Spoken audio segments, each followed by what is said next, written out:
En tant que journaliste, nous savons que les empires ne s'effondrent pas d'un coup. À Dubaï, la fissure apparaît lentement, un incident après l'autre. Regardez cette route, un minibus s'encastre dans un camion, 7 morts, 9 blessés. D'un instant à l'autre, l'illusion de la métropole la plus sécurisée et contrôlée au monde s'évapore sous la violence du choc.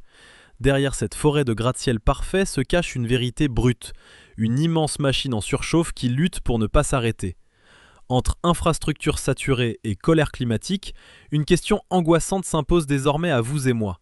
Ce mirage doré est-il en train de s'effondrer ? Depuis plus de 20 ans, cette ville vend une perfection absolue, un sanctuaire futuriste où tout semblait sous contrôle.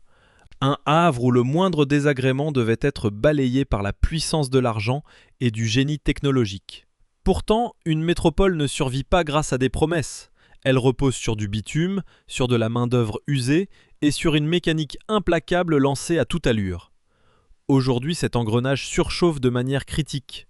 Ce terrible drame sur l'autoroute n'était pas un simple incident isolé. C'était le signal d'alarme d'un système qui s'effondre sous sa propre démesure. Et les victimes ne sont plus seulement les ouvriers de l'ombre. Pour les touristes, le rêve se transforme en un pari risqué. Des embouteillages monstres paralysent les excursions, tandis que des inondations inédites piègent les voyageurs dans les halls de luxe. Quand la destination la plus surveillée de la planète commence à perdre pied, les reflets des gratte-ciel ne veulent plus rien dire. En tant qu'enquêteurs, nous devons gratter sous le vernis pour révéler le point de rupture. Nous avons croisé de nombreuses sources pour reconstruire cette réalité. Si des détails vous semblent imprécis, signalez-le en commentaire afin que nous ajustions notre enquête. Ce premier dysfonctionnement ne concerne pas le tourisme, mais les vies humaines. Avant d'être une marque de luxe ou une affiche publicitaire glacée, Dubaï doit être une ville capable de transporter ses habitants d'un point à un autre, en toute sécurité, sans que le simple fait de se déplacer ne devienne une sentence de mort. Voilà pourquoi ce terrible carambolage sur Emirates Road résonne comme un signal d'alarme. Un minibus transportant des ouvriers percute un camion à l'arrêt. 7 morts, 9 blessés. Pour le grand public, cela ressemble à un fait divers tragique mais ordinaire. À Dubaï, la portée symbolique est bien plus lourde. Cette métropole vend le contrôle absolu comme argument de vente. Le voyageur n'y vient pas pour subir le chaos, il exige de la précision.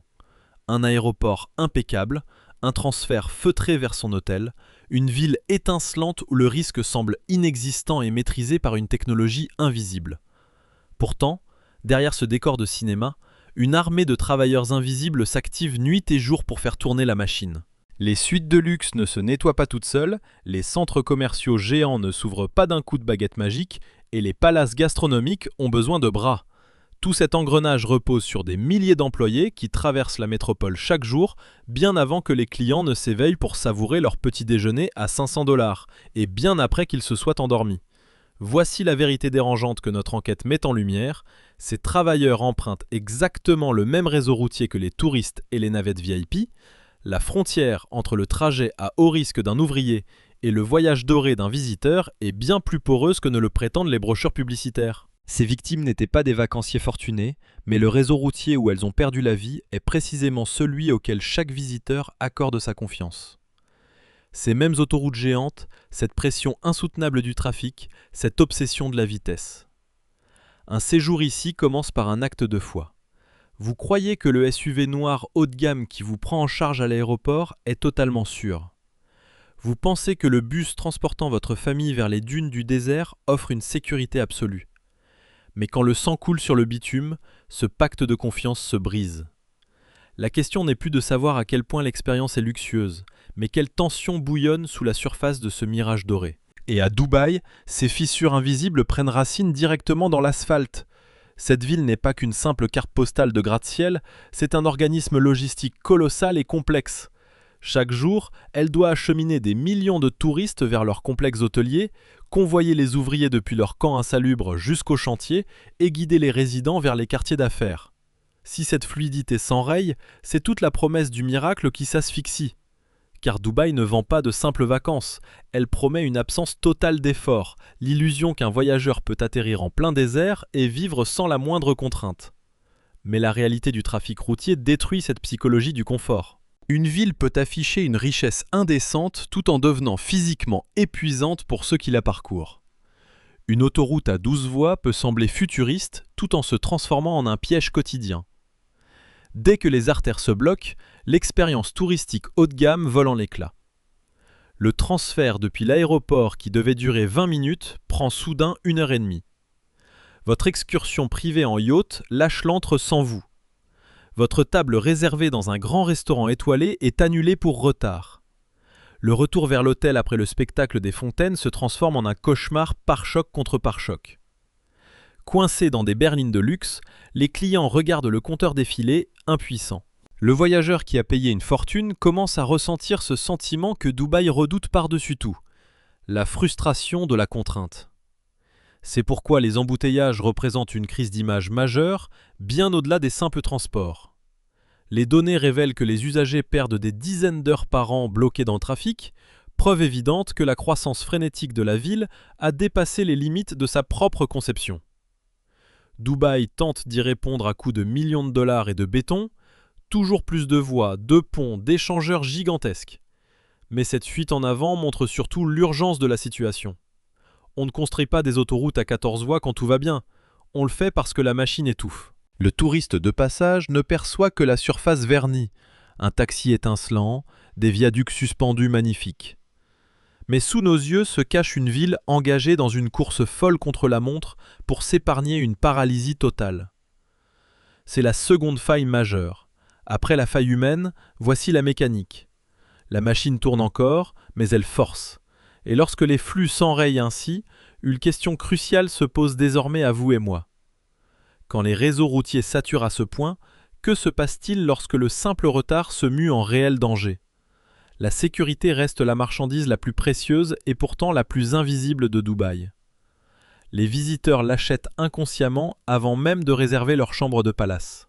Les voyageurs s'offrent la certitude absolue d'une ville sous surveillance constante, d'une police sans faille, de règles implacables où le danger physique a été éliminé par l'ingénierie. Pour cette destination prestigieuse, ce confort psychologique est inestimable. Une famille américaine ou européenne ne va pas dépenser 10 000 $ pour traverser le globe et se retrouver angoissé à l'arrière d'un taxi. Un jeune couple en lune de miel ne veut pas associer son séjour à des scènes d'agressivité routière, des excès de vitesse ou des camions harcelant leur minibus. Les agences de communication de la principauté le savent parfaitement. C'est pour cela qu'elles défendent férocement cette façade immaculée. Leurs spots publicitaires montrent des piscines à débordement, jamais des voies de contournement industriel. Ils filment des dunes de sable sauvages, pas des minibus surchargés d'ouvriers. La réalité de cette ville n'a rien à voir avec un flux Instagram soigneusement lissé. C'est de la logistique pure, brute et impitoyable. Des voies rapides non éclairées, des rocades désertiques traversées par des poids lourds, des chauffeurs VTC épuisés soumis à la tyrannie des algorithmes et des milliers de camionnettes de touristes luttant pour leur place dans un trafic fou. Dans une telle densité, le danger ne prévient pas. Il s'embusque dans la fatigue, le stress des horaires. Voilà pourquoi ce crash dépasse largement le simple fait divers. Ce drame force l'opinion internationale à poser les yeux sur ce que les offices du tourisme effacent minutieusement de leurs brochures. L'envers du décor, là où les rouages logistiques se grippent et échouent. Pour les visiteurs, cela déclenche une cassure psychologique subtile mais redoutable.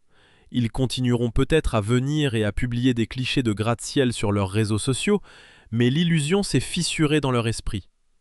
L'autoroute n'est plus ce couloir magique reliant deux centres commerciaux haut de gamme, elle redevient une artère hostile où s'exprime la violence du système. Dès que la sécurité n'est plus garantie, Dubaï perd sa valeur suprême, la certitude psychologique. Il ne s'agit pas d'affirmer que chaque voyageur court un danger imminent, mais bien de constater que la promesse d'une sécurité infaillible a vécu. Et pourtant, le réseau routier n'est qu'un aspect superficiel des choses. Même si Dubaï parvenait à surveiller chaque mètre carré de ses voies rapides et à les élargir sans cesse, la ville se heurte désormais à une puissance qu'aucun carnet de chèques, aucune décision politique, aucun mur de béton ne peut dompter.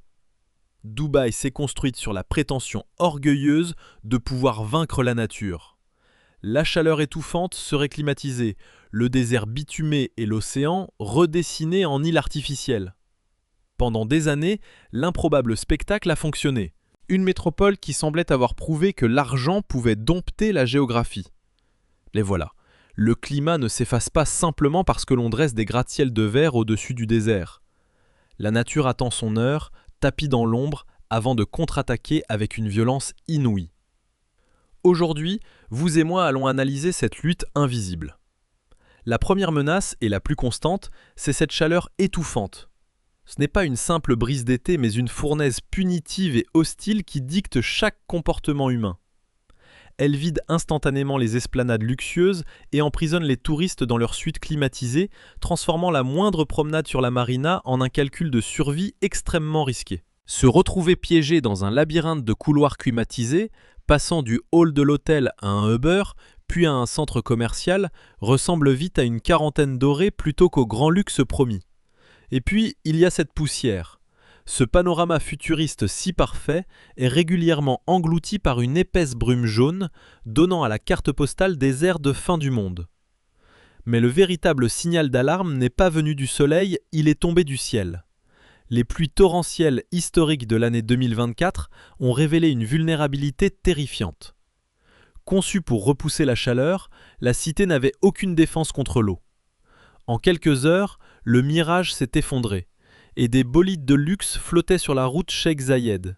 Le plus dur a été le choc pour les visiteurs. Des voyageurs ayant dépensé des milliers d'euros pour un accueil 5 étoiles se sont retrouvés à dormir sur le marbre glacial de halls d'hôtels inondés et privés d'électricité.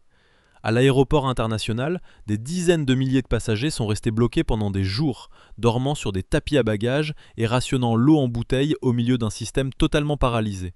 C'était la 4e fissure dans la vitrine, et sans doute la plus dévastatrice. Cette inondation a frappé en plein cœur les piliers de la réussite locale, à savoir l'aviation, les infrastructures et la confiance des clients. La leçon est limpide, cette utopie de science-fiction n'échappe pas aux lois de la nature. L'environnement rejette violemment ce fantasme publicitaire.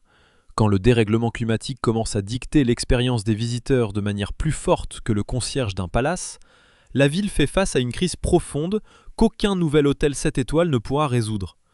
Après tout, le tourisme ne repose pas sur de simples gratte-ciel, mais sur des attentes psychologiques bien précises. Un voyageur choisit cette destination pour s'offrir une sensation d'exclusivité absolue. Il exige de la fluidité, un traitement de faveur constant et une exécution sans la moindre faille. C'est cette mise en scène parfaite qui constitue le véritable produit vendu ici. Les tours et les plages ne sont que le décor d'une promesse où rien ne doit briser le rêve. C'est précisément pour cela que ces fissures accumulées s'avèrent si redoutables. Un accident sur l'autoroute ou un embouteillage monstre ne va pas ruiner la réputation de la métropole. Même une inondation apocalyptique isolée ne peut pas effacer ses succès. Mais mis bout à bout, ces incidents écrivent un tout autre récit. Et dans notre économie moderne du voyage, l'image numérique fait foi. Pendant 2 décennies, la cité a contrôlé sa narration d'une main de fer, s'imposant comme l'oasis futuriste et sécurisée des élites mondiales. Seulement aujourd'hui, les visiteurs ne se contentent plus d'avaler les campagnes de communication. Ils partagent les failles en direct, capturant chaque instant de frustration sur leurs écrans pour le monde entier. Les gens se souviennent de la panique dans un aéroport sous les eaux. Ils se rappellent l'instant précis où ce luxe supposé fluide est devenu une épreuve épuisante. Ces témoignages se propagent désormais à la vitesse de l'éclair, loin des canaux officiels d'information, à travers des publications brutes et sans filtre sur les réseaux sociaux. Ce sont des vidéos TikTok montrant des boutiques de haute couture inondées, des fils Reddit remplis de plaintes sur le trafic interminable et des proches qui finissent par poser la question la plus redoutée par les offices de tourisme. Est-ce que ce voyage valait vraiment le coup ? Cette simple interrogation est une véritable bombe à retardement pour un modèle qui dépend avant tout des perceptions. La survie de cette oasis artificielle repose uniquement sur l'image qu'elle projette. Tant que le public croit à cette perfection, il acceptera d'en payer le prix fort pour y emmener sa famille. Mais dès que le consensus mondial bascule, dès que l'opinion commence à percevoir la ville comme un enfer surpeuplé, fragile, épuisé et stressant, son atout le plus précieux s'évanouit en un instant. Voilà la 5e et ultime fissure. L'effondrement d'une mégapole ne débute jamais par des gratte-ciels qui s'écroulent physiquement. Il commence quand la certitude s'efface. Un visiteur n'a pas besoin de voir l'empire s'effondrer sous ses yeux. Il lui suffit de se demander si cette perfection apparente n'est pas devenue trop pénible à vivre.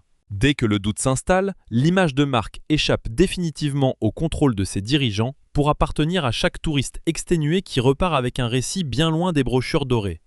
Au départ, nous pensions assister à un simple drame de la route. Une autoroute, un minibus, 7 morts et 9 blessés. Pourtant, en tant qu'enquêteur, je savais que l'histoire profonde dépassait ce fait divers.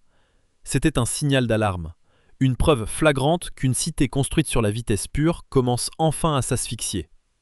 Ce hub conçu pour un contrôle absolu fait face à des forces humaines et naturelles qui le dépassent. Derrière le vernis du très haut de gamme se cachent de simples routes encombrées, des travailleurs épuisés et un climat indomptable. Ne nous y trompons pas, ce géant ne va pas disparaître de la carte du jour au lendemain. Ces gratte-ciels étincelants continueront de s'élever et ces pistes d'atterrissage de brasser des millions de passagers. Pourtant, le mythe de l'invincibilité a volé en éclats.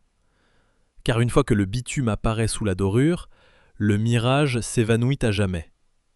C'est peut-être le destin inévitable de ces métropoles à la croissance effrénée.